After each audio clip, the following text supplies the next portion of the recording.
32 años de trabajo en homicidios te enseñan que lo más peligroso en cualquier habitación no es la persona que está alterada. Es la persona que debería estar alterada y no lo está. Recuerda esto, porque se vuelve relevante. Mi nombre es Guillermo Piedra. Tengo 60 años y pasé la mayor parte de mi vida adulta como detective en el Departamento de Policía de Monterrey.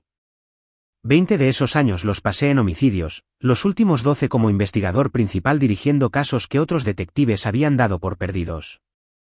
Me jubilé a los 57 años, que es más joven de lo que la mayoría espera. Y la respuesta al por qué es sencilla: ya había visto suficiente. 32 años es mucho tiempo para pasarlo en compañía de lo que los seres humanos se hacen entre sí cuando creen que nadie los observa. Me retiré con una pensión completa, una casa estilo artesanal de 3 habitaciones en la calle Belisario Domínguez en la colonia Obispado de Monterrey, y la firme intención de gastar mi energía restante en cosas que valieran la pena. Mi esposa Elena ha sido una de esas cosas desde 1990, 34 años de matrimonio. Fue maestra de inglés en preparatoria durante 30 años. Se jubiló el mismo año que yo, lo cual fue, o una excelente planificación, o el universo decidiendo que ambos ya habíamos hecho suficiente.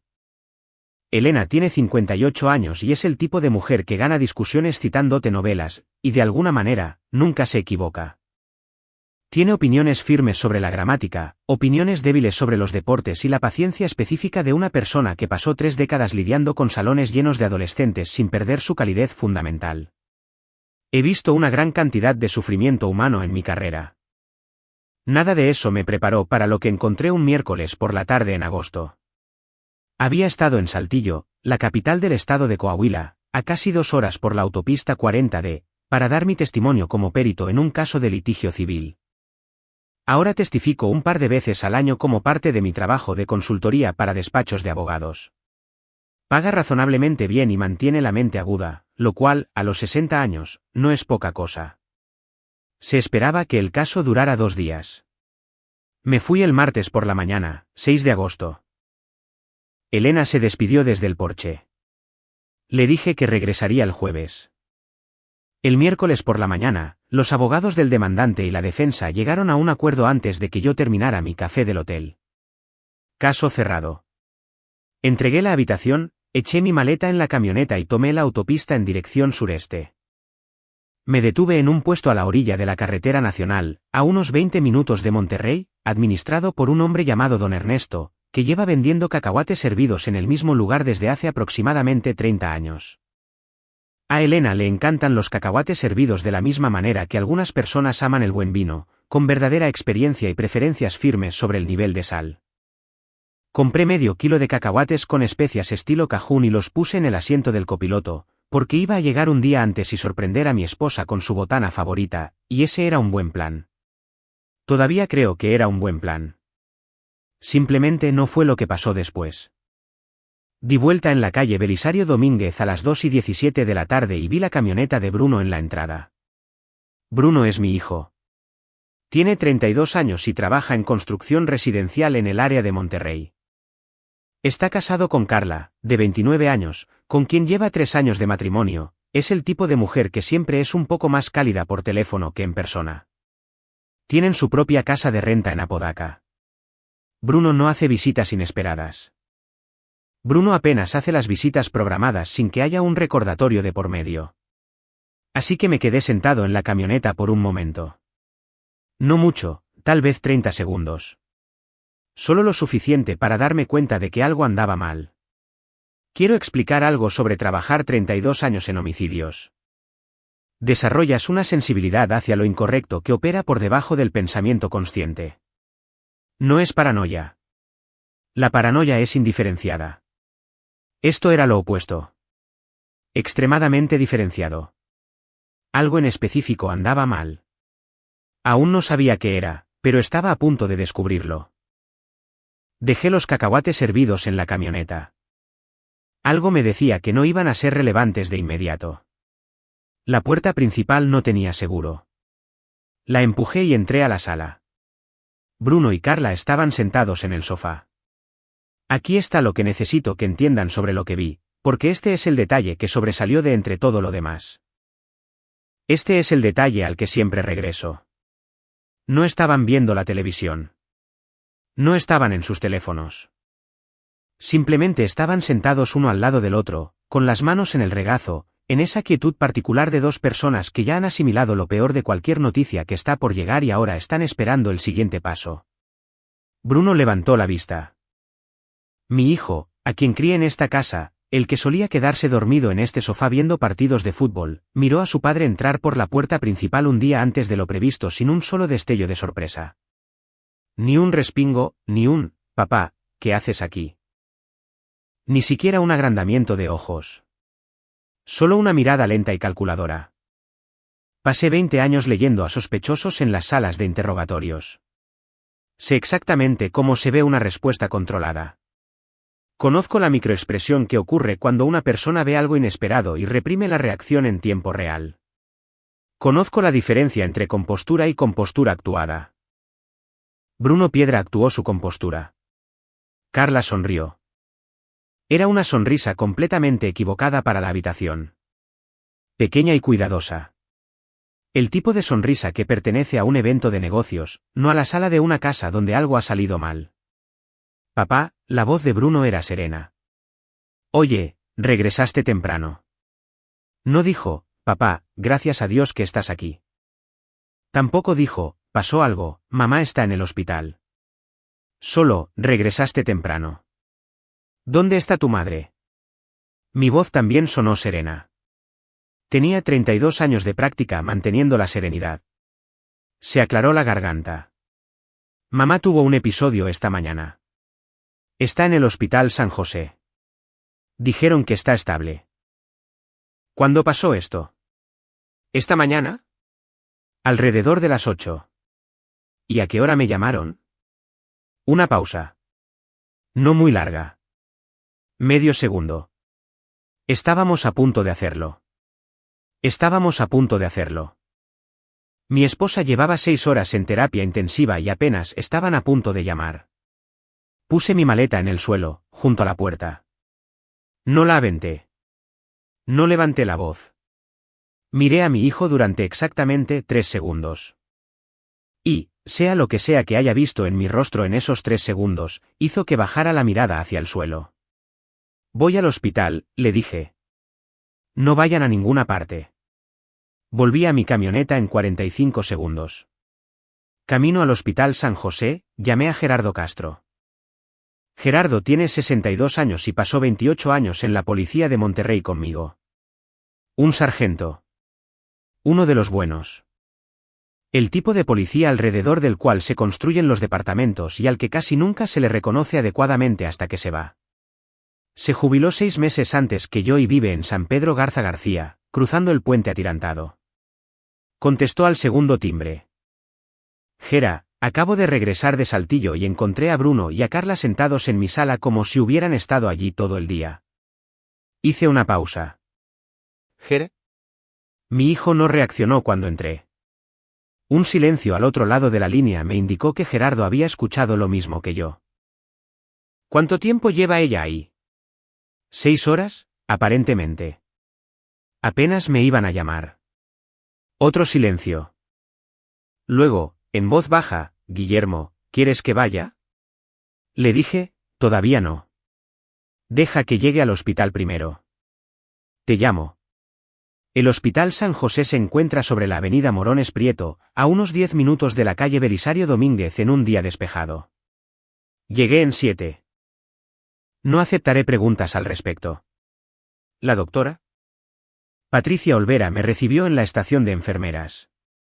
Tiene 49 años, es nefróloga, especialista en riñones, y posee la compostura particular de un médico que entrega información difícil con precisión y sin disculpas. Reconozco esta cualidad porque yo mismo he intentado practicarla la mayor parte de mi vida adulta. Señor Piedra, extendió su mano. Me alegra que esté aquí. Su hijo trajo a su esposa esta mañana. Presentó desorientación severa, náuseas, marcadores metabólicos elevados y signos tempranos de estrés renal. Le hemos hecho un panel sanguíneo completo. ¿Qué mostró? Ella sostuvo mi mirada. Una brecha osmolar sérica elevada y cristales de oxalato en la orina. Señor Piedra, Esos hallazgos son consistentes con la exposición al etilenglicol, ese es el compuesto activo del anticongelante automotriz. El pasillo estaba muy silencioso. ¿Cuánto? Pregunté. Porque 32 años de trabajo en homicidios significan que primero haces la pregunta operativa y después procesas el peso emocional de la misma. Los niveles sugieren una exposición repetida en dosis bajas durante un periodo de semanas a meses. Esto no es un accidente. No es un incidente aislado. Una pausa. Hemos contactado a la policía. Bien, dije. Dígales que pregunten por el detective Tomás Herrera en la Unidad de Delitos Financieros y Violencia Familiar. Dígales que Guillermo Piedra está involucrado y que trabajó en homicidios durante 20 años. Tomás sabrá lo que eso significa. ¿La doctora? Olvera me miró por un momento con la expresión de alguien que está recalibrando su evaluación sobre la conversación que está teniendo. ¿Su esposa está recibiendo fomepizol? La doctora Olvera sostuvo mi mirada. Es el antídoto para el envenenamiento por etilenglicol. Lo detectamos a tiempo. Señor Piedra, ella va a sobrevivir a esto. Me quedé de pie en esa estación de enfermeras y respiré profunda y pausadamente. El fomepizol, 4-metilpirazol, es un inhibidor del alcohol deshidrogenasa. Funciona bloqueando la enzima que convierte el etilenglicol en sus metabolitos tóxicos, el ácido glicólico y el ácido oxálico. Si se administra a tiempo, previene el daño renal que de otro modo se produciría. Cuanto más temprano es el tratamiento, mejor es el resultado. Elena había estado en el hospital 6 horas. Lo habían detectado a tiempo. Ella iba a sobrevivir. Yo tenía 32 años de escenas de crímenes en la memoria. Había visto lo que el etilenglicol le hacía a un cuerpo cuando no se detectaba a tiempo.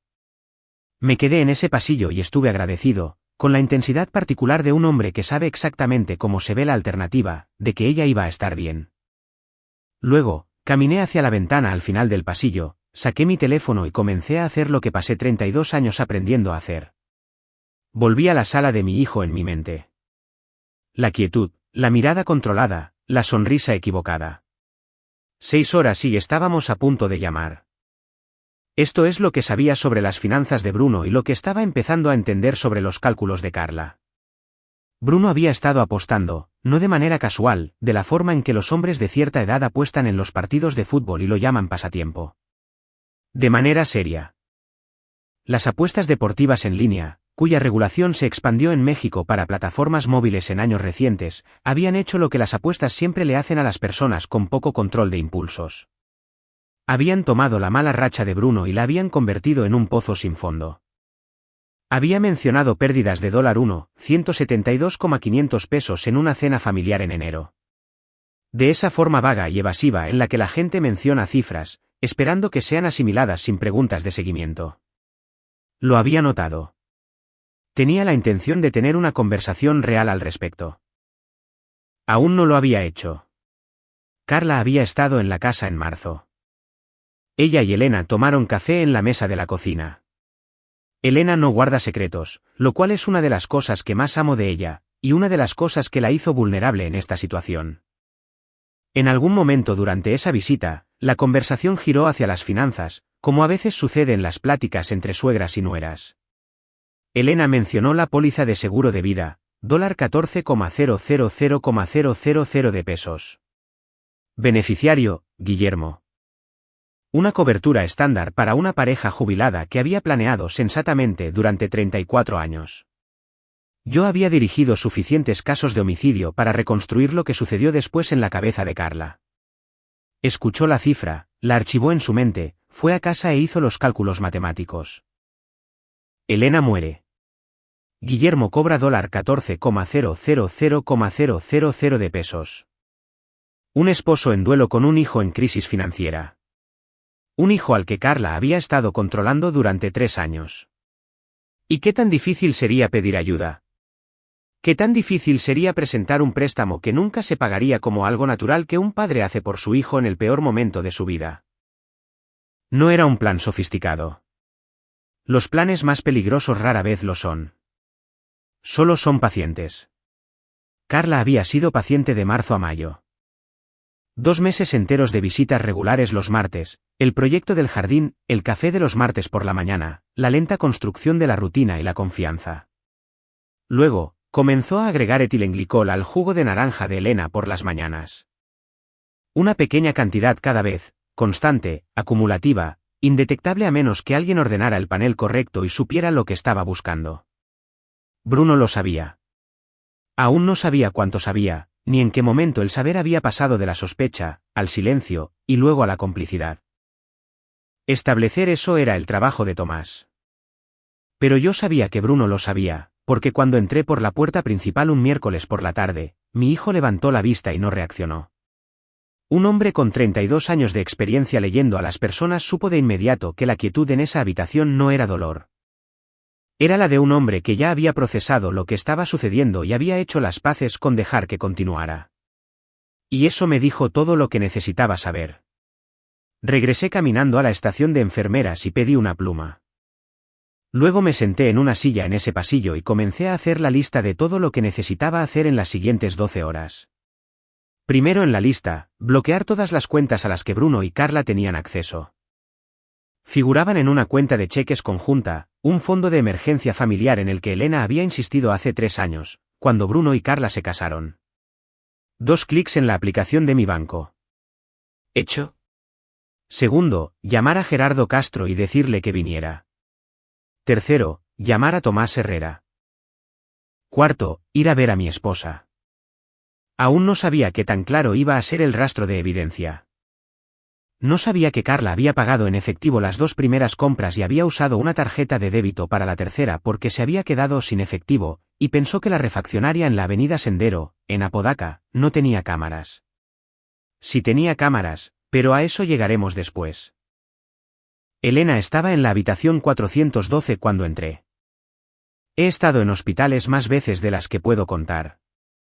Como detective, como esposo, como hijo sentado junto a mi padre en su último año, conozco las habitaciones de hospital de la forma en que conoces cualquier habitación en la que has pasado el tiempo suficiente, la luz particular, los sonidos que hacen las máquinas. El olor antiséptico por debajo de todo lo demás. No estaba preparado para ver a mi esposa en una cama de hospital. Elena Piedra tiene 58 años y ha pasado 30 años parada frente a salones llenos de adolescentes, logrando que se interesen en cosas de las que estaban seguros que no les importaban. Es la persona más viva que conozco. No de forma ruidosa, ella no llena las habitaciones de ruido. Las llena de atención. Se da cuenta de las cosas. Recuerda las cosas. Tiene una opinión sobre cada novela escrita en idioma inglés y tiene razón en la mayoría de ellas. Se veía pequeña. Esa es la palabra. En 34 años de matrimonio, nunca había pensado que Elena fuera pequeña. Me senté en la silla junto a su cama y le tomé la mano. Sus dedos estaban fríos. Los monitores pitaban con ese ritmo constante de hospital. La vi respirar por un rato. Constante, real, presente, y le hice una promesa en mi cabeza que no dije en voz alta, porque Elena me habría dicho que los monólogos internos son un signo de mala edición. Estaba viva. Lo habían detectado a tiempo. Ella iba a estar bien. Bruno estaba en mi sala. Me senté con Elena durante 40 minutos. Cuando volví a salir al pasillo, Gerardo Castro venía entrando por el acceso principal. Gerardo tiene 62 años y la complexión de un hombre que jugó como apoyador en el equipo de fútbol americano de la universidad y nunca se retiró del todo. Caminó hacia mí con esa eficiencia en línea recta que yo había observado durante 28 años y me agarró del hombro cuando llegó hasta mí. ¿Cómo está? Estable. El fomepizol está funcionando. La doctora Olvera cree que se recuperará por completo. Lo miré. Gera, fue etilenglicol. Exposición repetida en dosis bajas durante semanas. Gerardo no dijo nada por un momento. En 28 años, había visto a Gerardo Castro procesar información dura y responder a ella con una firmeza que siempre había respetado. Hizo lo mismo ahora. Bruno, dijo él. Bruno estaba en mi sala con su esposa. Ambos sentados como si estuvieran esperando el segundo acto de la obra. 6 horas después de que Elena fuera internada. Sin haber hecho una sola llamada telefónica. Hice una pausa. No reaccionó cuando entré. Gerardo asimiló la información. Tomás Herrera ya me llamó. Estará aquí en la mañana. Necesito esta noche para armar el expediente del caso, para que cuando Tomás llegue, tenga algo con que trabajar. Gerardo asintió una vez. Eso fue suficiente. Por eso llamé a Gerardo primero. Fuimos a la cafetería del hospital, encontramos una mesa en la esquina y extendí lo que había empezado a armar en aquel pasillo. Un detective de homicidios retirado, armando un expediente contra su propio hijo en la cafetería de un hospital en Monterrey, Nuevo León. Si hubiera escrito ese escenario en mi primer año en la corporación, nadie me lo hubiera creído. Esto es lo que sabía y lo que necesitaba verificar: el etilenglicol se había administrado de forma repetida. ¿La doctora? Olvera estimó un periodo de 3 a 4 meses basándose en los marcadores de acumulación, lo que significaba que alguien había estado en contacto con Elena con la regularidad suficiente para tener acceso constante a su comida o bebida. La rutina matutina de Elena: café, jugo de naranja y un pan tostado.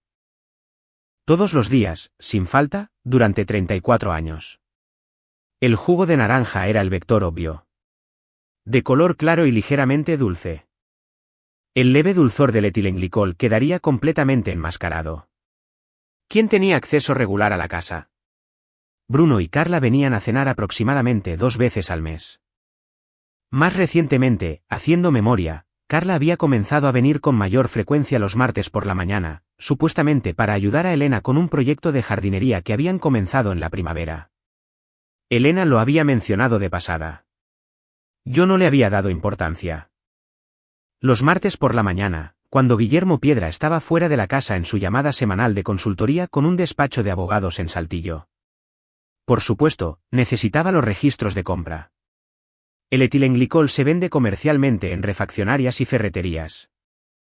Es el ingrediente principal del anticongelante automotriz, no es una sustancia controlada, y está disponible sin identificación, pero se puede rastrear mediante un registro en papel si no se tiene cuidado, y mediante un rastro visual si no se revisa la presencia de cámaras. Llamé a Tomás Herrera a las 7:45 de esa tarde. Tomás tiene 44 años y lleva 6 años en la Unidad de Delitos Financieros y Violencia Familiar de la Policía de Monterrey. Lo entrené brevemente hace 15 años cuando era un detective novato haciéndose camino en homicidios. Es metódico, paciente y tiene esa cualidad específica que siempre busqué en los detectives jóvenes: no hace suposiciones. Sigue la evidencia a donde quiera que lleve, incluyendo lugares que resultan inconvenientes. Guillermo Piedra, dijo. Su voz era cautelosa. La doctora Olvera nos llamó esta tarde. Envenenamiento por etilenglicol. Administración repetida en bajas dosis. De 3 a 4 meses. Mi hijo y mi nuera estaban en mi casa cuando regresé. Ninguno de los dos me llamó durante las 6 horas que mi esposa estuvo hospitalizada. Hice una pausa. Tomás, mi nuera ha estado visitando la casa los martes por la mañana durante los últimos meses. Mi esposa bebe jugo de naranja todas las mañanas. Necesito registros de compra. De cada refaccionaria y ferretería en un radio de 15 kilómetros de su domicilio en Apodaca, rastreando hasta marzo. Tendré una orden redactada esta noche. Hay algo más. Le hablé sobre la cuenta de cheques conjunta, el fondo de emergencia familiar. Les congelé el acceso esta noche. Debes saberlo porque ellos lo saben. Cuando esas notificaciones bancarias llegaron a sus teléfonos, su comportamiento cambió. Quiero que eso quede documentado. ¿A qué hora la congelaste? A las 6:14 de la tarde, y observaste un cambio de comportamiento. Yo estaba en el hospital, pero conozco a mi hijo. Habría llamado, hice una pausa. Y no ha llamado. El silencio del lado de Tomás fue el silencio de un detective haciendo la misma aritmética que yo ya había hecho. Duerme un poco, Guillermo. Una pausa. Y al final agregó: estaré en el Hospital San José a las 8 de la mañana. Regresé a la habitación de Elena y me quedé sentado con ella hasta las 11. Entraba y salía de un sueño ligero. El tratamiento con fomepizol requiere administración intravenosa y monitoreo, y las enfermeras entraban a revisar cada 30 minutos con la calma eficiente de personas que saben exactamente lo que están haciendo y no tienen interés en actuar para los observadores. Agradecí eso. Elena se movió una vez alrededor de las 9 y abrió los ojos el tiempo suficiente para encontrar mi rostro. Guillermo, su voz sonaba áspera por la intubación que le habían hecho al ingresar. Se supone que deberías estar en Saltillo. El caso se resolvió, le dije. Regresé a casa temprano. Me miró por un momento con esos ojos perspicaces de maestra de inglés que me han leído el pensamiento durante 34 años. ¿Qué pasó? Alguien cometió un error, dije. Estoy trabajando en ello. Me estudió un segundo más. Luego cerró los ojos y dijo, tu voz está haciendo esa cosa. ¿Qué cosa? La cosa que hace cuando ya sabes la respuesta y estás decidiendo qué tanto decir. 34 años. Ella siempre lo sabía. Duerme un poco, le dije. Estaré aquí cuando te despiertes. Se quedó dormida en 4 minutos. Me senté en la silla a su lado y esperé. Jueves por la mañana, 8 de agosto. Tomás Herrera llegó al Hospital San José a las 8:05 con un bloc de notas, una grabadora y la expresión de un hombre que había estado pensando en este caso desde la noche anterior. Gerardo y yo nos reunimos con él en la sala de consultas para familiares, al final del pasillo donde estaba la habitación de Elena. Un espacio pequeño y limpio, con una mesa y 4 sillas. El tipo de sala donde los médicos dan las noticias y las familias las asimilan. Expuse todo lo que había armado la noche anterior, las visitas de los martes por la mañana, el jugo de naranja, la cronología del acceso a la casa, la falta de una llamada telefónica durante más de 6 horas, la falta de reacción de Bruno cuando entré por la puerta. Tomás escuchó sin interrumpir. Hizo 2 preguntas cuando terminé. ¿Tenía su hijo un motivo? Deudas de juego. Mencionó problemas financieros en enero. De forma vaga, nada directo. Elena tiene una póliza de seguro de vida de $14,000,000 de pesos. Yo soy el beneficiario. Bruno conoce los números del patrimonio. Elena y yo, el abogado que redactó el testamento, y cualquier persona a la que Elena se lo haya mencionado. Miré a Tomás fijamente. Carla vino de visita en marzo. Ella y Elena tomaron café. Elena seguramente se lo mencionó. Elena no tiene secretos. Tomás anotó algo en su blog. Segunda pregunta. ¿Quiere estar presente cuando ejecutemos la orden para obtener los registros de compra, o prefiere quedarse con su esposa? Quiero estar presente, dije. Como consultor, no como otra cosa. Tú diriges la investigación. Yo me mantendré al margen. Tomás me miró de la misma forma en que los detectives novatos miran a los veteranos cuando el veterano dice algo que requiere una respuesta cuidadosamente educada. Guillermo, este es tu hijo. Sé de quién se trata, dije. Por eso quiero estar ahí. Porque si no estoy en esa habitación, mi imaginación se encargará de llenar los vacíos. Y mi imaginación tiene 32 años de los peores escenarios posibles de los que nutrirse. Dame los hechos. Puedo lidiar con los hechos. Sostuvo mi mirada por un momento y luego asintió. Los registros de compra llegaron esa tarde. 3 compras de anticongelante concentrado a base de etilenglicol. Refaccionaria Avenida Sendero, en Apodaca. El 9 de marzo, el 3 de mayo y el 22 de julio. Las 2 primeras fueron transacciones en efectivo. No se recuperaron grabaciones de cámaras. La tercera fue una transacción con tarjeta de débito, en una tarjeta a nombre de Carla Piedra. La cámara de seguridad exterior de la refaccionaria de Avenida Sendero, un sistema básico instalado 2 años atrás, tenía imágenes del 22 de julio que mostraban a una mujer que coincidía con la descripción de Carla, conduciendo un vehículo que coincidía con la matrícula del auto que conducía Carla.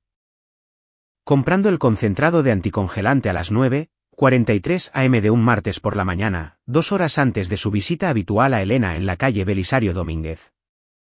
Tomás puso la captura de pantalla del vídeo sobre la mesa de consultas y me miró. Miré la imagen durante mucho tiempo.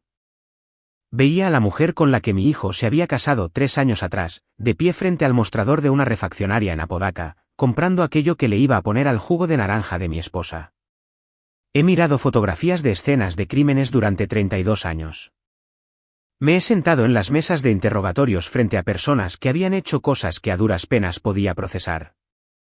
Siempre había creído, a nivel profesional, que ya había visto lo suficiente como para no inmutarme ante la mecánica específica de la crueldad. Estaba equivocado en eso, Tomás, dije con voz serena. Tenía 32 años de práctica. Solicita la orden de aprehensión. Si has estado escuchando por un tiempo y quieres que sigan llegando historias como esta, es de gran ayuda que le des clic al botón de me gusta y te suscribas. El 97% de las personas nunca lo hace, pero es lo que mantiene todo esto funcionando. Así que, gracias. La orden de aprehensión fue presentada ante el juzgado de Nuevo León el domingo, 11 de agosto. Bruno y Carla fueron arrestados en su casa de renta en Apodaca el lunes, 12 de agosto por la mañana, a las 7:45 de la mañana, por Tomás Herrera y 2 oficiales uniformados. Yo no estuve ahí durante el arresto. Tomás me había sugerido que me quedara en el hospital, por una vez en mi carrera, acepté el consejo que era claramente el correcto. Estaba en la habitación de Elena, sentado en la silla junto a su cama, cuando mi teléfono vibró con el mensaje de texto de Tomás. ¿Listo? Ambos bajo custodia. Te llamo esta tarde. Miré el mensaje durante mucho tiempo. Luego me guardé el teléfono en el bolsillo y miré a mi esposa, que estaba despierta y considerablemente más presente de lo que había estado 2 días antes. El tratamiento con fomepizol estaba funcionando exactamente como debía. Los marcadores renales estaban mejorando, y la doctora Olvera había usado la frase trayectoria de recuperación notable esa mañana, de la forma en que los médicos usan las frases cuando realmente lo dicen en serio. Guillermo, la voz de Elena era más fuerte ahora. Aún áspera, pero presente. ¿Tienes esa mirada? ¿Qué mirada? La mirada que tienes cuando algo se ha resuelto. ¿Crees que la ocultas? Pero no es así. Ya está resuelto, le dije. Me estudió con esos ojos. Bruno. Ella ya lo sabía. Elena Piedra había pasado 30 años dando clases a adolescentes y 34 años casada con un detective de homicidios. No era nada ingenua respecto a cómo se veía una resolución silenciosa en mi rostro. Sí, dije. Cerró los ojos brevemente. Cuando los abrió, estaban llorosos, pero solo por un momento. Elena no llora frente a la gente, incluyéndome, por periodos prolongados. Considera que es de mala educación. Carla, principalmente Carla. Bruno. Creo que Bruno sabía más de lo que debería haberse permitido saber. La diferencia entre los dos importa legalmente. Importará menos a nivel personal. Miró hacia el techo por un momento. Luego preguntó, ¿cuándo lo supiste? Cuando entré por la puerta y tu hijo no reaccionó. Lo supiste en la sala. Supe que algo andaba mal en la sala, dije. Supe todo lo demás para cuando salí del estacionamiento del hospital. Se quedó en silencio por un rato. Afuera, la tarde de agosto avanzaba por la ventana. El tipo de luz de finales de verano que la ciudad de Monterrey proyecta particularmente bien. Cálida, pesada y prolongada. Quiero comida tailandesa. Se detuvo. No, quiero cacahuates hervidos. ¿Te detuviste en el puesto de don Ernesto de camino a casa? Ahí estaba. Están en la camioneta, dije. Han estado ahí desde el miércoles. Guillermo, ¿están bien? Han pasado 3 días. ¿Están bien? Me lanzó esa mirada que 34 años de matrimonio han hecho tan familiar. Ve a traerme mis cacahuates hervidos. Fui a buscar los cacahuates hervidos. De hecho, estaban en perfectas condiciones. Nos sentamos juntos en la habitación 412 del Hospital San José un lunes por la tarde en agosto. Mi esposa en una cama de hospital y yo en la silla a su lado. Comimos los cacahuates hervidos del puesto de don Ernesto en la carretera nacional, y hablamos de todo excepto de lo que íbamos a tener que hablar en algún momento. A veces, las cosas ordinarias son las cosas más importantes. A veces, una bolsa de cacahuates hervidos en una habitación de hospital es toda la historia. El juicio de Bruno Piedra y Carla Piedra comenzó en el Tribunal Superior de Justicia de Nuevo León, en Monterrey, el 14 de octubre de 2024. Quiero hablarles sobre el juicio, pero primero quiero decirles algo sobre las semanas que transcurrieron entre el arresto y el tribunal, porque esas semanas importan y no son el tipo de cosa que se describe con precisión en historias como esta. Hay un tipo de dolor particular que no tiene un nombre claro. Es el dolor de alguien que sigue vivo, pero que ha sido transformado por lo que le hicieron. Elena regresó a casa del hospital el 3 de septiembre, casi 4 semanas después de su ingreso. Porque la intoxicación por etilenglicol no es algo que el cuerpo resuelva rápidamente, incluso con tratamiento. Y la doctora Olvera no era una médica que diera de alta a los pacientes antes de estar satisfecha con la trayectoria de su recuperación. Elena regresó a casa más delgada, más lenta al subir las escaleras y con una función renal que requeriría monitoreo por el resto de su vida. También volvió con la ecuanimidad particular y de mirada aguda de una mujer que ha leído suficiente literatura para entender que lo que te ha pasado no define quién eres. Desempacó su maleta del hospital, preparó una jarra de café y me dijo que la cocina necesitaba cortinas nuevas. Le dije que las cortinas de la cocina estaban bien. Ella dijo que no. No discutí porque llevo 34 años casado y sé cómo elegir mis batallas. No hablábamos a menudo sobre Bruno. Cuando lo hacíamos, era con la cuidadosa honestidad que hacen posible 34 años de matrimonio. Del tipo en el que dices lo que realmente quieres decir en lugar de lo que suena mejor. No fue lo suficientemente fuerte para detenerlo, dijo Elena una noche a finales de septiembre. Estábamos en el porche trasero. El aire de septiembre finalmente liberaba un poco del calor de agosto. Carla encontró la póliza. Carla elaboró el plan. Carla lo administró. Bruno lo sabía. Lo sabía, y no lo detuvo, y no te llamó. ¿Eso es exacto?, dije. En algunos aspectos, eso es peor que si lo hubiera hecho él mismo, porque tomó una decisión una y otra vez durante 3 meses. Cada martes por la mañana, tomaba la decisión de no llamar a su padre. Ella tenía razón. Yo había pasado 32 años en homicidios entendiendo la diferencia entre la persona que comete el acto y la persona que se queda de brazos cruzados mientras ocurre. La ley hace esa distinción. La sentencia lo refleja. Pero Elena tenía razón en que, en algunas de las formas que más importan, la distinción colapsa por completo. El abogado de Bruno presentó una declaración de culpabilidad por conspiración para cometer asesinato y violencia familiar criminal, 3 semanas antes de que comenzara el juicio. La declaración redujo su exposición. Recibió una sentencia de 12 años bajo el Código Penal de Nuevo León, que rige el intento de homicidio, con la posibilidad de libertad condicional después de 8 años. Su abogado argumentó, con cierta exactitud, que Bruno había sido un participante secundario que no había administrado el veneno directamente. El juez reconoció ese argumento en la sentencia. Carla fue a juicio. El juicio de Carla Piedra duró 9 días. La fiscalía presentó la transacción con tarjeta de débito, el vídeo de seguridad de la refaccionaria de Avenida Sendero, el testimonio toxicológico de la doctora Olvera, la cronología de las visitas de los martes por la mañana cruzadas con la progresión de los síntomas de Elena, y los registros de las búsquedas en Internet de Carla, realizadas desde su teléfono personal, sobredosis de etilenglicol y plazos de pago de seguros de vida.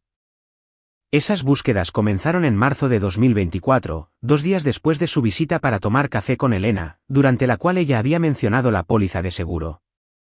El tribunal deliberó durante 6 horas. Culpable de intento de homicidio bajo el Código Penal de Nuevo León. Conspiración criminal. Carla Piedra fue sentenciada a 22 años, el límite superior de los parámetros de sentencia para intento de asesinato premeditado con un motivo financiero. El juez citó la naturaleza deliberada de la planeación, la duración prolongada del envenenamiento y la crueldad particular de apuntar a una mujer que había acogido a Carla en su familia con un afecto genuino. Yo estaba en la sala del tribunal cuando se leyó el veredicto. Elena estaba a mi lado. Había insistido en estar allí y yo no había discutido, porque Elena Piedra no reacciona bien a ser protegida de las cosas que ha decidido que tiene derecho a presenciar. Se sentó erguida en aquella sala de audiencias, con las manos entrelazadas en su regazo, y escuchó el veredicto con la compostura de una mujer que había hecho las paces con lo que este día necesitaba ser. Cuando terminó, se puso de pie, se alisó la chaqueta y dijo, «Me gustaría ir a casa ahora». Así que, nos fuimos a casa. Ahora, quiero hablarles sobre algo que no se trata específicamente de mi historia, porque lo que le pasó a Elena le sucedió a una mujer que tuvo la particular buena suerte de estar casada con un detective de homicidios retirado que regresó a casa un día antes. La mayoría de las personas no tienen esa suerte. La mayoría de las personas no reconocen lo que están viendo cuando alguien a quien aman comienza a decaer inesperadamente. Quiero cambiar eso, al menos para las personas que escuchan esto. Lamentablemente, la intoxicación por etilenglicol no es rara en casos de violencia familiar. Es el compuesto activo del anticongelante automotriz. Disponible en cualquier refaccionaria, de color claro, con un ligero dulzor que se enmascara fácilmente en las bebidas.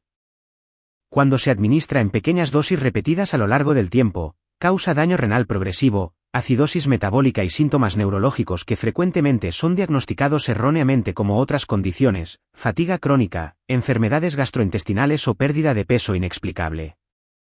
Los marcadores clínicos que lo identifican, una brecha osmolar sérica elevada y cristales de oxalato en paneles de sangre y orina, no son parte de un perfil metabólico estándar.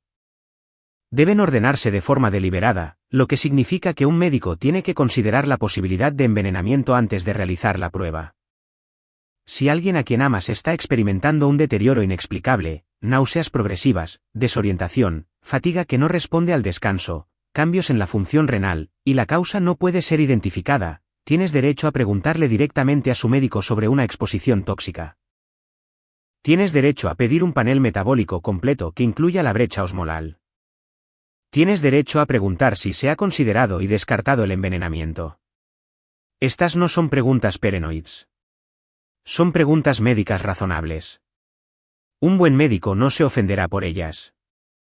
La segunda cosa que quiero decir es sobre el comportamiento. 32 años de trabajo en homicidios me enseñaron una verdad constante sobre las personas que han hecho algo malo y esperan ser descubiertas, se controlan a sí mismas. No reaccionan.